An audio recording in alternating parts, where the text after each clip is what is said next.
नमस्कार, स्वागत है आप सभी का हमारे यूट्यूब चैनल पर। ये बीए थर्ड सेमेस्टर का महात्मा गांधी काशी विद्यापीठ का सिलेबस है और जिसमें पहला चैप्टर है मुंशी प्रेमचंद्र जी द्वारा लिखित कहानी है पंच परमेश्वर। आइए इसे पढ़ते हैं।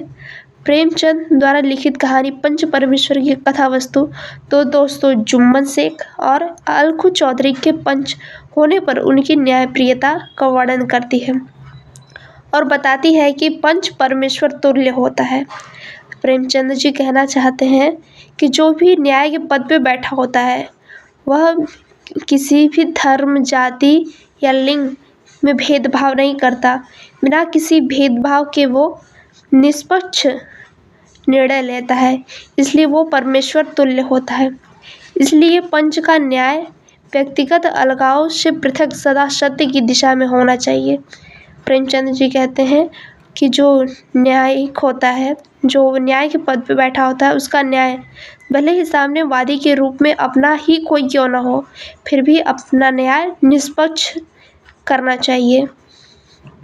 पंच परमेश्वर के तुल्य होता है। पंच परमेश्वर कहानी का कथानक इस प्रकार है। जुम्मन शेख और अलखू चौधरी में मित्रता थी। उनके विचार परस्पर मेल खाते थे। उनकी मित्रता लेन देन में साझेदारी की थी। उनमें विश्वास भी था। जुम्मन शेख हज करने गया तो उसने अपने घर की देखरेख अलखू पर छोड़ दी थी। वो विश्वास करते होंगे तभी तो छोड़ दी थी। अलखू चौधरी भी ऐसा ही करता था। उनमें बचपन से मित्रता थी। जुम्मन के पिता जुमराती ही दोनों के शिक्षक थे। जुम्मन के जो पिता थे जुमराती जी, वही दोनों लोग के अलखू और जुम्मन के शिक्षक थे, क्योंकि वो पिता थे। जुम्मन का मान विद्या के कारण होता था और अलखू का सम्मान धन के कारण होता था। जुम्मन शेख की एक बूढ़ी खाला मौसी थी जिनके पास थोड़ी बहुत जमीन थी। जुम्मन के अलावा उसका कोई नहीं था। जुम्मन ने किसी तरीके से वो जमीन अपने नाम करवा ली थी। जमीन की रजिस्ट्री जुम्मन के नाम न होने तक मौसी का खूब ख्याल रखा गया। मतलब जब तक ज़मीन की रजिस्ट्री नहीं हुई थी तब तक तो मौसी का बहुत ख्याल रखा गया था। अच्छा खाना, अच्छा व्यवहार व आदर सब मिलता था, लेकिन रजिस्ट्री होने पर सब कुछ समाप्त हो गया। जुम्मन की बीवी करीमन रोटियों के साथ मौसी को ताने देने लगी थी। अब तो रजिस्ट्री हो गई, अब तो ज़मीन मिल गई, अब मौसी का क्या काम। जुम्मन शेख भी निष्ठुर हो गए। अब बेचारी खालाजान को प्रायः नित्य ही ऐसी बातें सुनने को मिलती थी, यानी उनकी पत्नियों के ताने सुनने को मिलते थे। दूसरी तरफ जुम्मन के अपने तर्क थे। बुढ़िया ना जाने कब तक जिएगी। अब जुम्मन को उनकी खाला बोझ लगने लगी थी कि अब कब तक बुढ़िया जिएगी। ज़मीन की तो रजिस्ट्री हो गई है, 2-3 बीघे ऊसर क्या दे दिया, मानो मोल ले लिया। अब वो खाला को कह रहे हैं कि जैसे कुछ अपनी ज़मीन हमें क्या दे दी, मानो ऐसा कि हमें खरीद ही लिया है। बघारी दाल के बिना रोटियां नहीं उतरती। जितना रुपया इसके पेट में झोंक चुके उतने से तो अब तक गांव में मोल ले लेते। जुम्मन जी कहते हैं कि जितना खाला के लिए खाने पीने के लिए व्यवस्था की है, जितना पैसा लगा उतने में तो पूरे गांव को खरीद लिए होते। खाला ने पंचायत बुलाई क्योंकि उसकी संपत्ति जुम्मन को मिलने के बावजूद उसकी सेवा ठीक नहीं हो रही थी। अलखू चौधरी पंच बनाए गए। बूढ़ी खाला ने कहा, बेटा क्या बिगाड़ूं। अब खाला जी कहती कि बेटा क्या बिगाड़ के डर से ईमान की बात न कहोगे, क्योंकि अलखू जी जुम्मन के तो मित्र थे, इसलिए खाला को लगता है क्या पता वो मित्रता के कारण कहीं उनमें बिगाड़ ना हो जाए, इसकी वजह से वो न्याय ना करे। अलखू उधेड़-बुन में फंस गया। अब अलखू जी तो फंस गए, एक तरफ अपना मित्र है और एक तरफ सच्चाई है, एक न्याय का पद है। हमारे सोचे हुए धर्म ज्ञान की सारी संपत्ति लुट जाए तो उसे खबर नहीं होती, परंतु ललकार सुनकर वो सचेत हो जाता है, फिर उससे कोई कह नहीं सकता। अलखू बार-बार सोचता, क्या बिगाड़ के डर से ईमान की बात न कहोगे। बूढ़ी खाला पंचायत से कहती है, मुझे न पेट को रोटी मिलती है न तन को कपड़ा, बेबस बेवा हूँ, कचहरी दरबार नहीं कर सकती, तुम्हारे सिवा और किसको अपना दुख सुनाऊं। तुम लोग जो राह निकाल दो उसी पर चलो। अलखू चौधरी पंच थे। उन्होंने हिब्बनामा रद्द करने का फैसला लिया। खाला को उनकी मील कीमत वापस करने का फैसला दिया। फैसले को सुनकर जुम्मन शेख सन्नाटे में आ जाता है। जुम्मन शेख एकदम सन्न हो जाता है।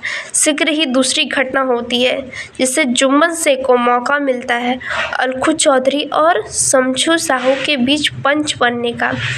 अब जुम्मन को तो लग रहा है कि अलखू ने तो न्याय देकर जैसे मेरे साथ बदला ही लिया है, इसलिए अब जुम्मन को भी मौका मिला है उसे भी पंच बनकर अलखू का फैसला करने का। बटेश्वर मेले से अलखू चौधरी ने बड़े मजबूत बैले खरीदे थे। एक बैल मर जाता है। अब एक बैल को लेकर अलगू क्या करता, उसने उसे शमशू साहू को बेच दिया। शमशू उससे